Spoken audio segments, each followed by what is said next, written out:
Yo mga idol, kamusta? Sports Talk PH nga pala.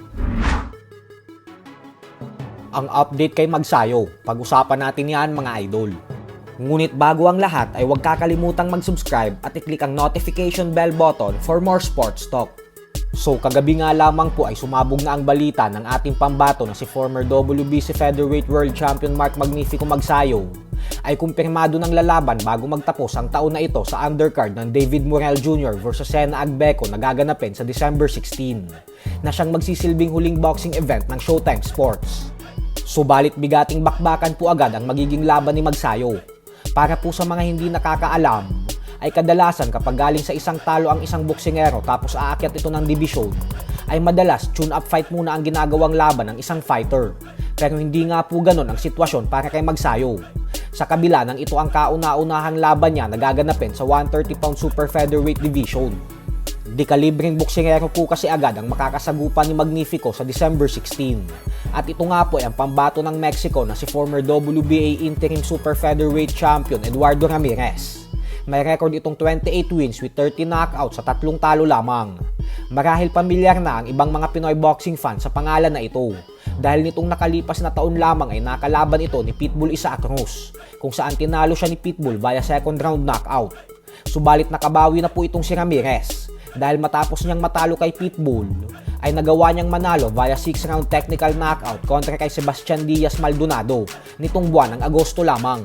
Habang si Magsayo naman ay kasalukuyang number 6 world rank fighter na agad sa WBC World Rankings ng Super Featherweight Division.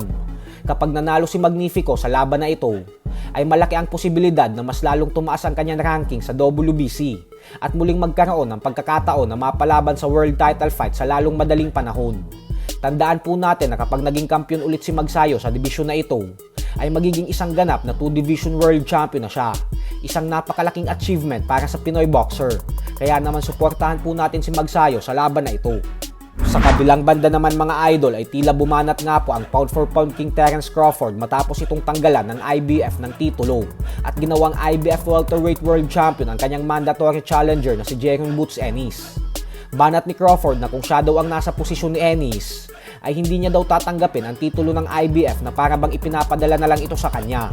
Mas gugustuhin niya daw na labanan ang number 2 world rank IBF fighter para sa bakanting IBF belt.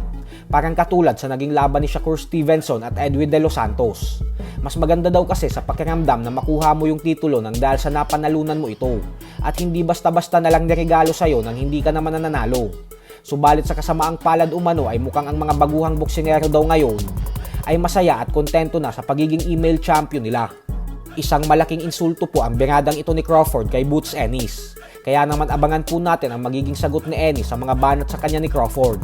Hindi po kasi masayang matawag na email champion. Yung tipong nakatanggap ka na lang ng email na ikaw na ang bagong kampiyon tapos ipapadala na lang sa bahay mo yung titulo. So hanggang dito na lang po muna tayo mga idol. Sports Talk PH, kakaiba ang laban ng mga Pinoy.